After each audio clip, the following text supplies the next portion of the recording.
thank you very much for inviting me today. To my shame, I have to say that as a clinical psychologist, now semi-retired, I didn't really know much about the recovery movement.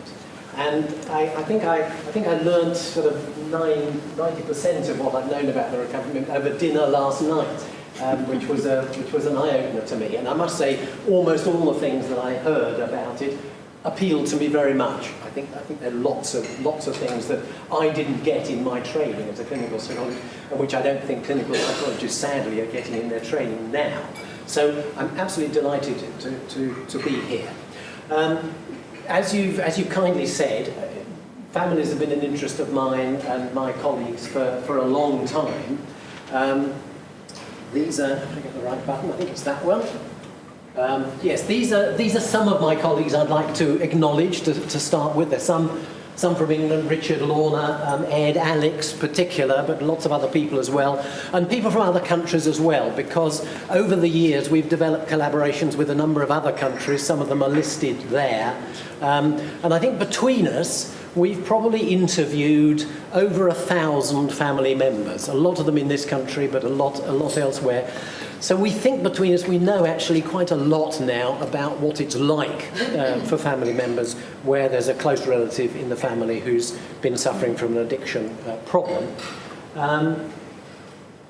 If you just look at families, this is a huge issue. When you think how neglected addiction is generally and how neglected the influence on the family is, and then you compare that with the colossal size of what it is that we're talking about.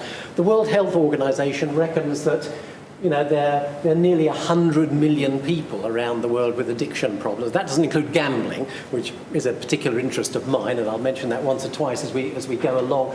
So even if you take a very cautious estimate that addiction seriously affects one other person in the family, then you're probably talking about 100 million people around the world who are suffering in some way because someone they care for in the family is getting an addiction problem.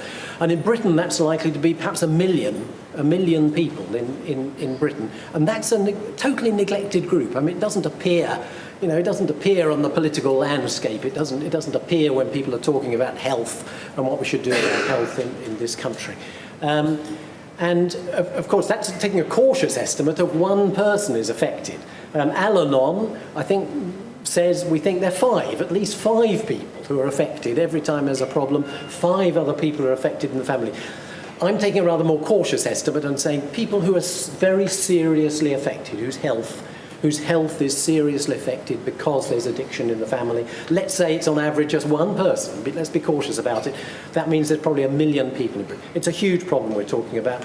And we're talking about parents, we're talking about partners, wives, husbands, we're talking about adolescents, we're talking about children, we're talking about close friends. We're talking about aunts, uncles, grandparents. We're talking about a whole range of people. And they're all people who've appeared in our research over the years.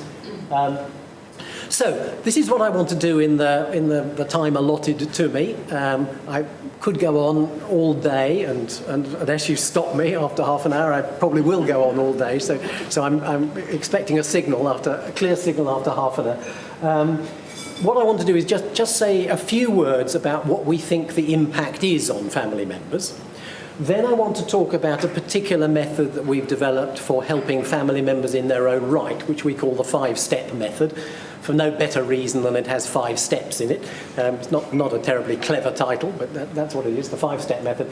And then I want to finish just by saying some of the particular challenges that I see that we face at the moment, because I think we've done quite a bit of work, but we've a long way to go. So let me start by saying a few things about what we think the impact is on family members.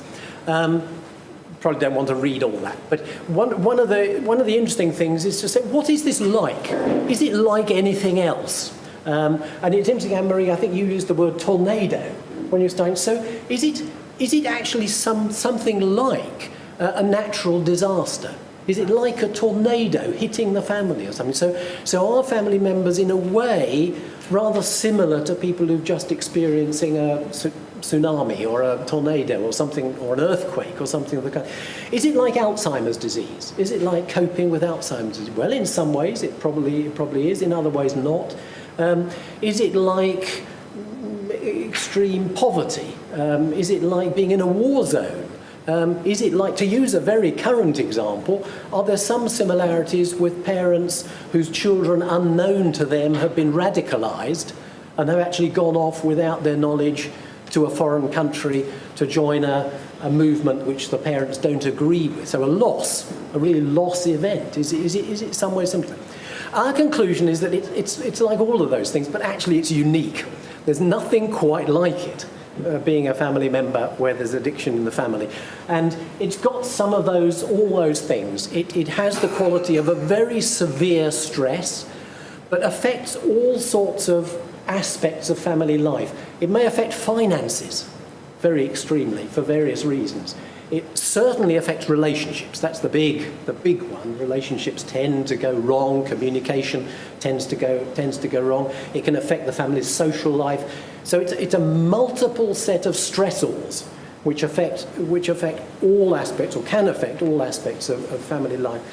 But there are other things that are unique about it, and one of the things that I think is particularly interesting and important is that if you're a family member, you don't know whose fault it is. Something's going seriously wrong in the family, and you don't know whose fault it is. It looks as if it's your relative's fault. It looks as if your relative is behaving in a seriously bad way, a selfish way, a way that doesn't appear to be taking account of the needs, your needs and the needs of your family. But then it's an illness. Isn't it an illness? And if it's an illness, you don't blame people for being ill. And yet, this person sometimes seems to lie to you. Sometimes they steal from you. Sometimes they hassle you. Sometimes they say awful things to you. They say they want to kill you. They say terrible things to you. This can't be an illness, surely. Is it me to blame? So I think it's already been mentioned that, historically it was wives who were blamed if their husbands had drinking problems. Parents still get blamed. A lot of professional theories still blame parents for causing their children's addiction or not coping with it properly. So am I to blame as a family member for not coping with it? So all those issues, I think, are particularly salient for families and make it really difficult for families to know how to cope. And the other thing, while I'm on about it, the other thing that I think is unique about it is that there are people out there in the outside world who don't seem to be helping at all. There are people out there who seem to be encouraging your relative's addiction. People who drink with your relative, people who take drugs with your relative, people who criticise the family, people who sell things. But the actual thing that's causing all this mayhem in the family and causing so much upset and ill health to your loved relative, there are people who seem to be benefiting financially. For heaven's sake, I mean, you've got enemies out there, which you wouldn't have if it's Alzheimer's disease. Most people are on your side if you have a relative in the family with Alzheimer's disease. But with addiction, it's rather different. One of the characteristics is that as a family member, you worry not just about yourself. It's not just that this is something that is abusive. It's not just that addiction is abusing you as a family, and perhaps the children, and perhaps the climate in the family, but actually you're very worried about your family member for all sorts of reasons. You're worried about the family member's health. You're worried about your relative looking after himself or herself. You're genuinely worried about all sorts of things. So it's got this dual aspect to it. It's a kind of form of abuse, if you like, to family members, addiction. It abuses the family. So you personally are affected, but also you're very worried about your family member. So it's your relative. So it's got the dual aspect, which I think is very important to understand. I think most professionals don't understand that dual aspect to what it's like. The other thing is, how do family members cope? There's no clear ideas out there as to how you should cope. It's not something that we all grow up knowing. When addiction happens to us in the family, there's rules about what you do. It comes as a complete surprise. How on earth do I react in this situation? And we've done a lot of work over the years about what we call coping. It comes from the psychological ideas about stress and coping. You know, whatever stressors you get in life, you have to find ways of coping with it. So it's that sort of theoretical background too. So we've been very interested in how people cope. Very broadly speaking, very, very broadly speaking, I mean, this is to cut a very long story short, we think there are three ways you can cope with an addiction. You can either withdraw from it, you can keep out of the way of it, and that is what I think a lot of us do in society about addiction. If you have someone in the workplace with addiction, the chances are you keep out of the way. You say nothing, none of my business, I'll keep it there. So there's a lot of that. But of course, when it comes to families recovering, then some degree of withdrawing or detaching from it may be a good thing if the addiction is carrying on. Being engaged in trying to do something about it is another, but that covers a lot of different things. I mean, we talk about two different types of engaged coping. One is more emotional, getting involved in rows, arguments, trying to control things. The classic thing, of course, is, you know, finding the booze and pouring it away or watering it down or going out to the publican and telling the publican not to serve your relative anymore. All those kind of controlling things, which on the whole family members say when they think about it, probably don't work, and certainly getting angry and getting lots of arguments probably doesn't work. But there's also a form of engaged coping which is much more supportive, much more assertive, making clear to your relative what it's doing to the family, and drawing barriers and boundaries around areas of family life that you want to protect. But anyway, that's the kind of very long story short. But the dilemmas that people have about how to cope, and there's lots of interesting. People have written endlessly about this. I mean, one of my favourites is the mother of Pete Doherty, the pop singer. I mean, his mother writing about what it was like and all the dilemmas she faced. She was like a lot of mothers, very engaged. She used to go off to find out where Pete was playing, where his latest gig was, and to really try and have a few words with him after the gig to see if he was looking after himself, to see if he needed something, to see if she could give him some good advice. So she ran around the country, really following him around, and people said, you shouldn't do this. You should try and detach. And she's like, I'm his mother, for heaven's sake. These are some of the dilemmas. Some of the dilemmas are very particular.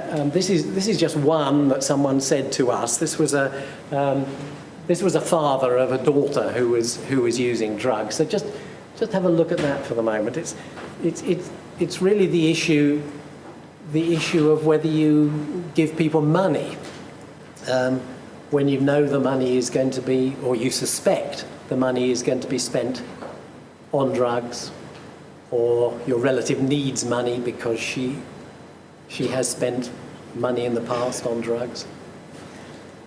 So this father was really in this absolute dilemma of, here's his daughter, got a drug problem, she's got a new job. He wants to support her in the job. She hasn't got the right pair of shoes. Why hasn't she got any money? She hasn't got any money because she spent it on drugs. He feels in a bind about that. He feels blackmailed about this. What should he do? So one of the things he does is he pays her electricity bill because he knows the electricity is going to be paid. It's not going to her, it's going to... But my point is, whatever the rights and wrongs of it, this is a dilemma. And this is the kind of dilemma that family members face. Getting social support. Family members often feel very isolated and lonely. And one of the things we do is we get people to draw us a spider diagram with themselves. In this case, it's a mother of someone with a drug problem.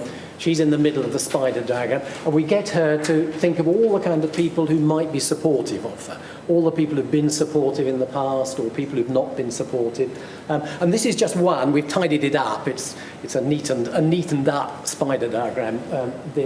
And we've put pluses and minuses. Pluses beside the people who she was finding were quite supportive, and negatives about against the people who she wasn't finding supportive. So you can see that this is kind of families, and you can see she's not getting a lot of support from her husband, perhaps because they don't agree about how to cope with their daughter's problem, which is, of course, very, very common occurrence in the family where people disagree about how to do it. Didn't find her mother-in-law very helpful. Sister's more helpful. Then there's friends. She met a friend in the casualty department when she was there with her daughter, who shared the fact that she also had an addiction problem in the family. So that was very supportive and very helpful. She didn't feel so alone. She's got a close friend, helpful, but other close friends she doesn't find it useful to talk to for various reasons.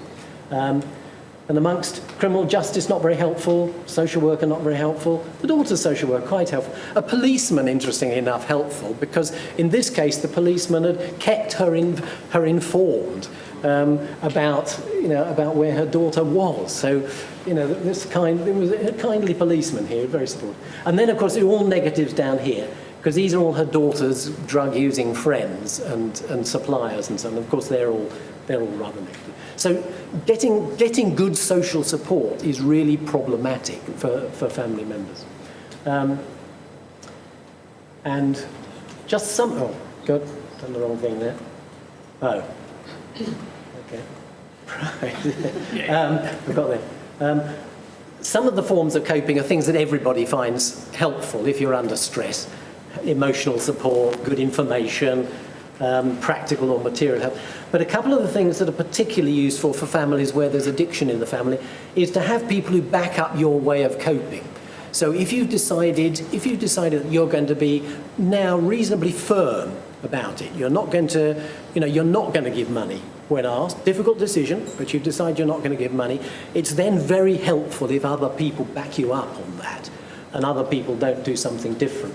And the other thing is that people in our experience find it very helpful if people they're talking to are on the side of everybody concerned. They don't take sides. So one of the things that family members don't like, on the whole, is if somebody says, I'm on your side, as if somehow it's a battle between the affected family member and the person with addiction problem.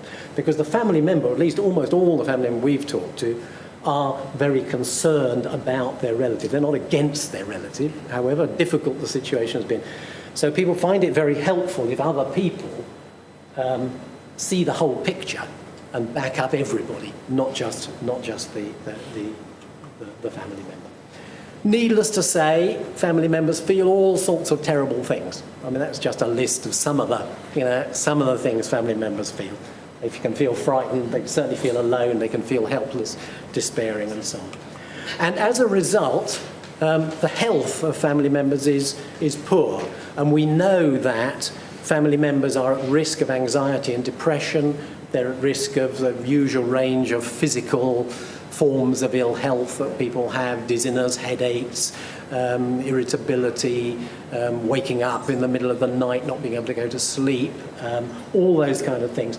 And this is just a particular measure we use of common symptoms, physical and psychological symptoms. And these, well, this is a fancy slide. I tend not to go into fancy slides like this, but my colleague Alex did that, so I think I can find my way around the slide. Yeah, these up here were from several of our studies showing very high average scores on this standard scale of symptoms of ill health, compared to people just in the community who haven't got such a problem, who've got much, much lower. So this is a normal level.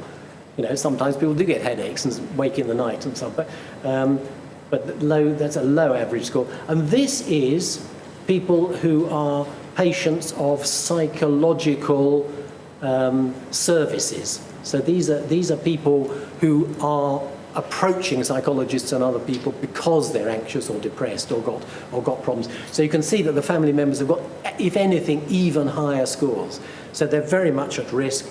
And there's good research from the United States some years ago and from other countries now showing exactly what I think some people have alluded to already, that when recovery takes place for the relative who has the addiction problem, the health of family members tends to get better as well. So I think I'll go over that because I suspect I'm taking probably too much time. But we failed, and I think this has been mentioned already. Tony, I think, mentioned this. We really have neglected this aspect of addiction, the family side of it, badly.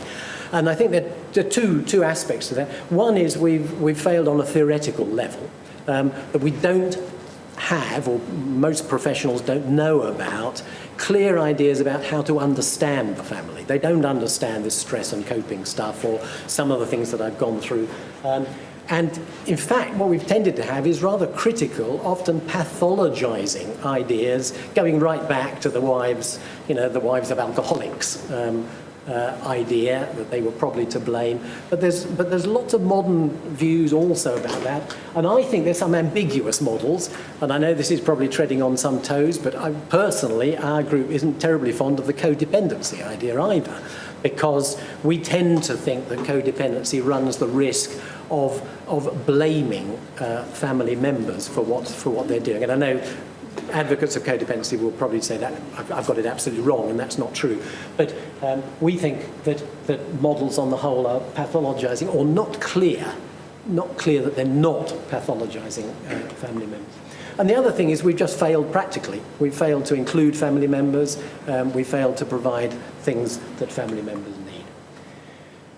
That's our non-pathological model of what's going on for family members, if you like this modelling of things. I tend to think of this as a power and empowerment or disempowerment model. I tend to think of addiction as something that disempowers people. And that as a result, the ripples out to the rest of the family disempower the family. So we all like to think that we're agents of our own control. We all like to think we're autonomous actors, that we more or less control what's happening in our families and in our lives. Addiction erodes that. Addiction decreases people's sovereignty, if you like, and it does so for family members as well as a ripple effect out from that. So our model is that addiction does that for people who are suffering from it and for their family members. Family members feel stress.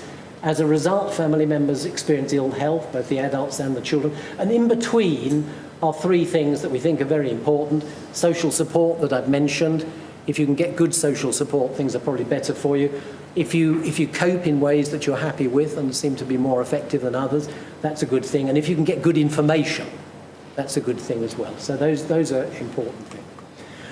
And that leads me on to the method that we've developed, the 5-step method, which I mentioned. It's got those 5 steps. If anything, the most important one is just listening. We think that on the whole, most professionals don't listen. They don't give family members time. They often don't know that that's the problem that's going on in the family. And if they do know it, they haven't the time to give to family members to listen. So listen, and listening non-judgmentally, not waving in with "I wouldn't do that if I were you." You're lending him money. I wouldn't do that. This is, we think it's got to be non-judgmental, listening carefully to what family members have got to say about experience. Providing information, and that could be anything from providing information about addiction, because of course family members are very confused about what addiction is. Now my son is on methadone. Why is he still buying some heroin? I don't understand this. What is this addiction thing all about? So trying to have a clear understanding of why it is so difficult for people to give up things, why people may have got to where they've got, is very important. But it may be very practical information. It may be practical information about legal advice. It may be practical information about debt advice. If it's gambling, for example, the debt advice is particularly important, but it probably is for other addictions as well. Discussing ways of coping. So if it was the father that we saw earlier, we would probably discuss the pros and cons of buying the shoes for the daughter or not buying the shoes, and we might even do a role play. So if the decision is that it's best not to, we would say, we know it's going to be difficult next time you say no, because saying no is always difficult. Let's role play it. let's role play you saying no to your daughter and her reaction to you saying no, and then how you're going to deal with her reaction to that. So discussing ways of coping, exploring sources of support using the network diagram that I've talked about, and then reviewing and arranging further help as needed, and that could be anything. It could be referring on to some other kind of family work. It could be referring on, say, couples counselling, which is a very effective way if it's a couple that we're talking about. It could be at that stage that one actually manages to involve the relative, because I think what you'll see from our approach is it's for family members in their own right. So very often this will be for family members where the person with the addiction problem is not yet ready to do anything about it, or is not yet engaged, or has not started into recovery at all. But if there's a prospect of that drawing that person in, then it's probably at this fifth stage, having gone through all the work with the family member, that one might try and do that. I hope this isn't an off-the-shelf sort of, one thing for everybody approach. I think, Tony, were you saying that there is a danger? Us as clinical psychologists and other people, we have a tendency to do that. We invent something and then we love it, and we pursue it, and we tell everybody about it, and we write papers about it, and we seem to find all sorts of evidence it works and other people's don't work. And so we do all that. I've been long enough in the business to appreciate this is how things go on. So what we hope the five-step method is not a cast in stone, you must do it this way, and you must give people 5 sessions, and you must provide information at the second session. The whole idea is that it's flexible. If you're a GP, you might only ever have one occasion to talk to a patient and to listen to what that patient's got to say. Or to give some information. It may be just the only one session you've got. You may be a practice nurse who is not trained particularly in counselling or therapy of psychological therapy of any kind, but you may have a real chance, if you know about the five-step method, to do something very useful. And we've done one of our major projects was in primary care. So we had GPs, health visitors and practice nurses who had some training in the five-step method. And they were all able to do individual bits of work in which, instead of pushing the problem under the carpet, not recognising it, say, oh, well, the only thing you should do is leave your husband, or, the only thing we can do here is if your son comes to see us. Instead of all those kind of dismissive, brushing off things, which are so common, these people were actually able to do some small bits of work. We think the five-step method can be done by people who are very highly trained professionals. We think it can be done by psychiatrists. We think it can be done by other people who work in addiction services.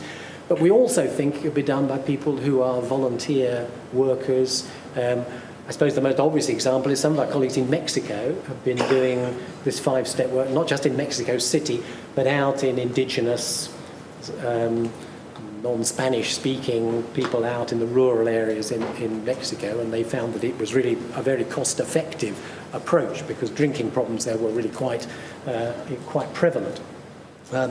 We think it can be done over 5 sessions or in 1 session. We have a self-help manual book that people can go through, that can look, and we think that's probably just as effective with a bit of helpful support in the process of doing that. So it's not meant to be just a set in stone. We think it's a flexible approach that lots of different people can do.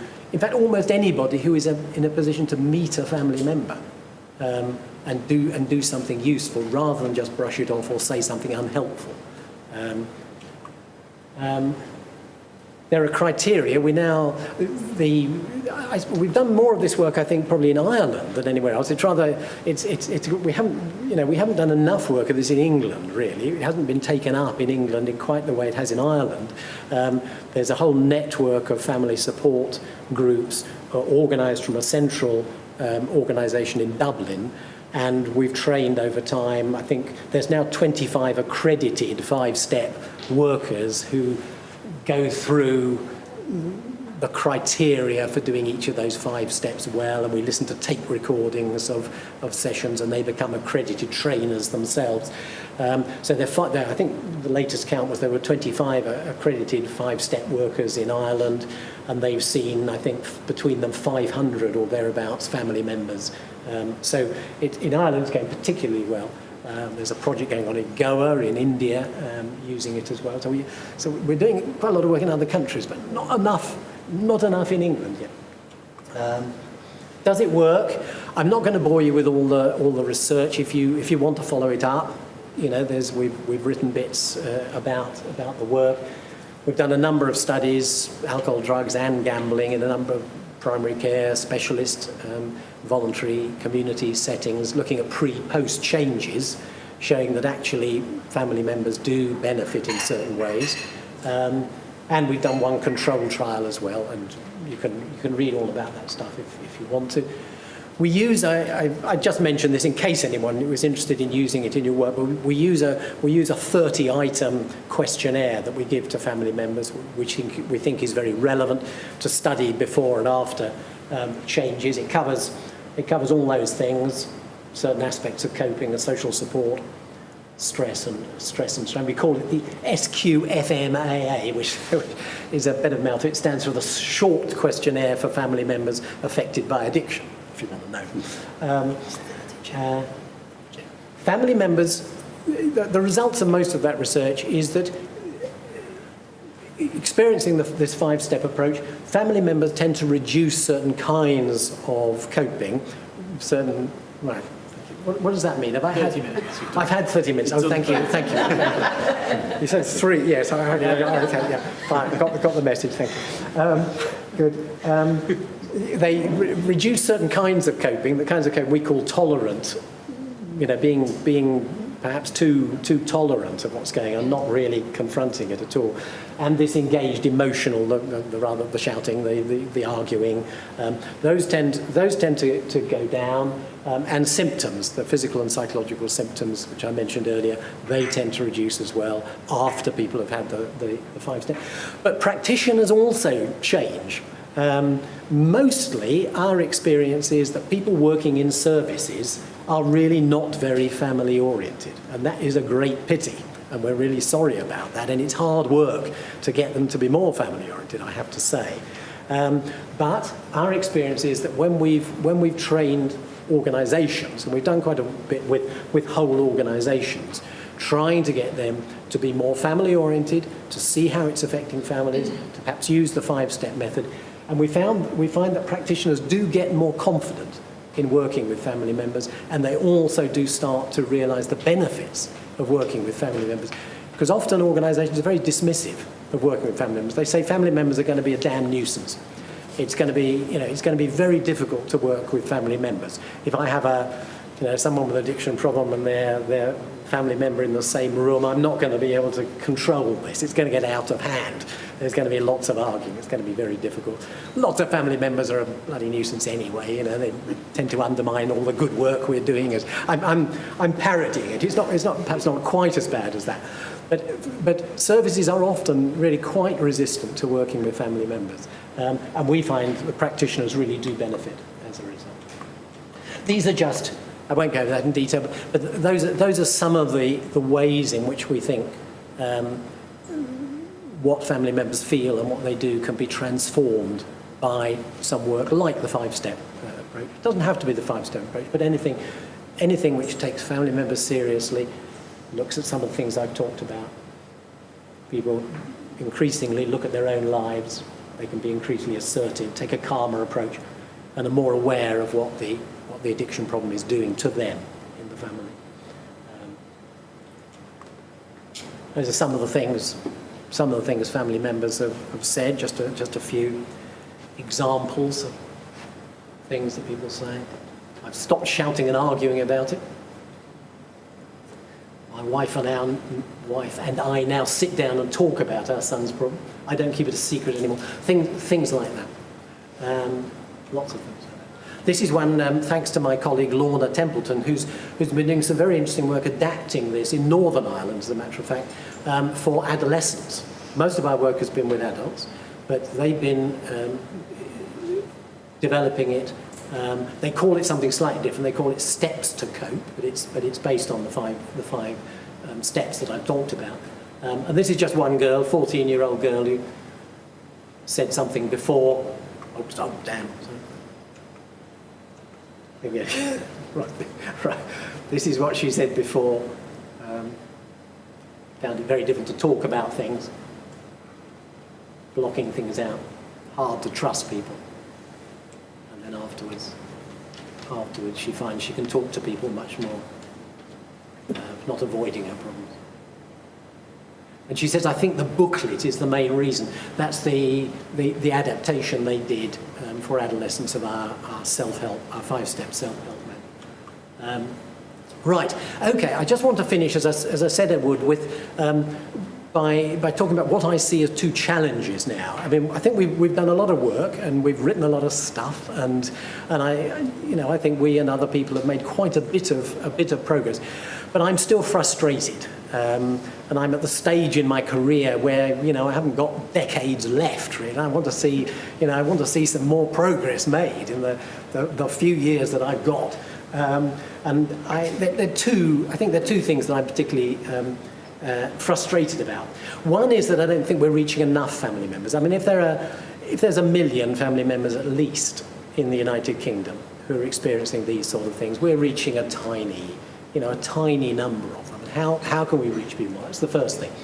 And then how to help family members campaign. I'll come on to that.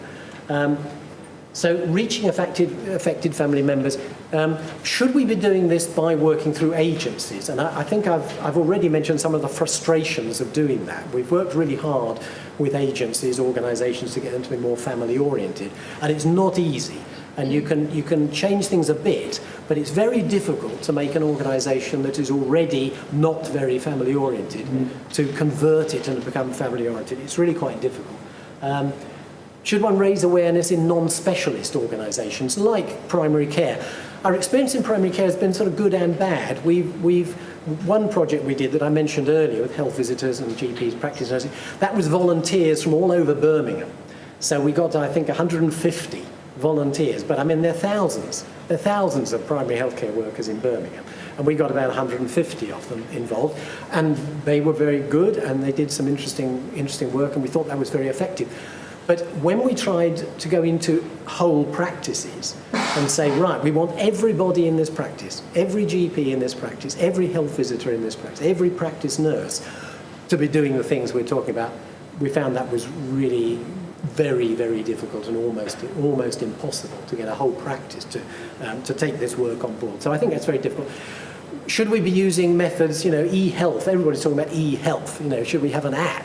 Should we have an app for family members so you can just turn on your how do I cope with my my relative's addiction app? Would that be a good idea? Reaching people in outlying areas, reaching family members at an earlier stage. If we did try and reach family members at a much earlier stage, what would we tell them? Is there advice that you could give family members at an early stage? So, I think my son is running into problems. He's 18. What can I do at the early stage, not at a later stage? Because most of the family members we meet and have been involved in our research are probably at a much later stage. So how does one do? Are those some of the things that one might say? Don't ignore the problem. Confront the person about it if you feel it's safe to do so.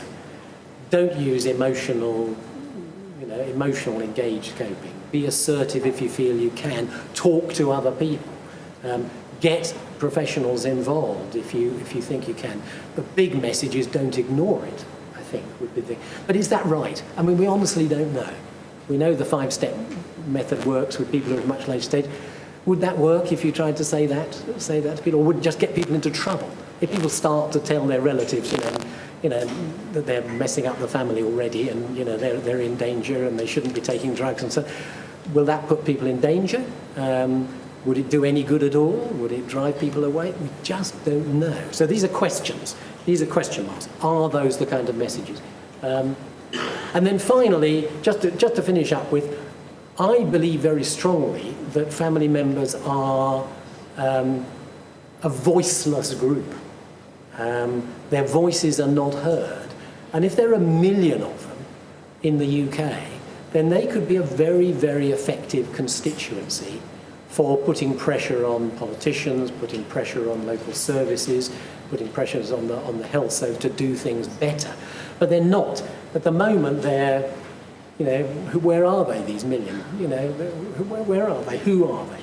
They're neglected. They're often blamed even for what's going on. They feel ashamed often of what's going on and that they can't do anything about it. They have no name. That's one that rather interests me. And there have been attempts to call family members carers. And of course, the whole idea of calling them carers is to see if that can link in with the carer agenda. It would give people certain rights to local authorities, social services, assessments. It might even give them rights to some grants and so on. I personally don't think carer is the right word. It might sometimes be the right word, but I don't think most family members experiencing the things I've talked about are actually in the role of care. I don't think that's the right expression. But we don't have a name for them, a collective name, and that doesn't help them. But I think family members could campaign for a whole lot of things. I think they could be campaigning for better addiction services. I think they could be campaigning for more involvement of family members. I think they could be campaigning sometimes against things that are going on in the local authority. I mentioned earlier one of the things I'm particularly interested in, gambling. Family members could have a strong voice in campaigning against some of the things that are going on in gambling at the moment. And I know family members do feel very strongly about the amount of advertising of gambling there is on television, the sports sponsorship of advertising, which is gambling, which is increasing, and some of the forms of gambling that are now available, the fixed odds betting terminals in betting shops, if you know about these things, which are very, very controversial. And I think family members could be campaigning at government level for better services and for better conditions. So that's it. Those are some of the campaigning groups around the world that I know about. I think probably Voices and Faces, is partly a family member, because you have lots of family members involved. There'll be family members in the walk tomorrow, I think. So to some extent, Faces and Voices ought to be up there, but it isn't, because I didn't know enough about it before it came. Mothers Against Drunk Driving is a big national campaign in the USA, for example, but there's others. There's others as well. So I think I've probably said quite enough. I've probably gone over my time. If you want to follow things up, those are some of the things that we've written in the last little while. So let me know if you don't have time to write that down, and if you want to, by any chance. We've now got a network. We have an international network. I mentioned some of our international collaborators earlier. We have an international network, which we call Addiction and the Family International Network. Those are some of the countries that are involved. And it's called AFINet for short, and that's our website. So thank you very much for listening to me. Sorry to go over time. It could have been much worse. I could have gone on all day. So at least it wasn't too bad. No,